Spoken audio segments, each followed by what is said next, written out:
আফিয়া তিলাওয়াত করার সময় একটা অদ্ভুত অনুভূতি হল। মনে হল কেউ যেন তার দরজার আড়ালে দাঁড়িয়ে শুনছে। সে তিলাওয়াত থামাল না, বরং আরও জোরে পড়তে শুরু করল। তার মনে ভয় হল না, কারণ সে জানত কুরআনের আলোতে কোনো অশুভ শক্তি তার কাছে আসতে পারে না।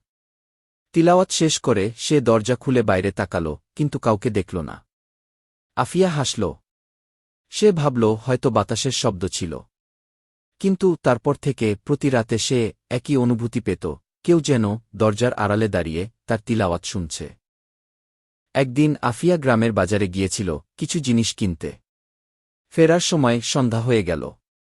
রাস্তাটা নির্জন, দুপাশে শুধু অন্ধকার আর ঝোপঝাড়। হঠাৎ কয়েকটা বখাটে ছেলে তাকে দেখে বিরক্ত করতে শুরু করল। আফিয়া ভয় পেয়ে দ্রুত হাঁটতে লাগল, কিন্তু ছেলেগুলো তার পিছু নিল। সে দৌড়াতে শুরু করল, কিন্তু হোঁচট খেয়ে পড়ে গেল।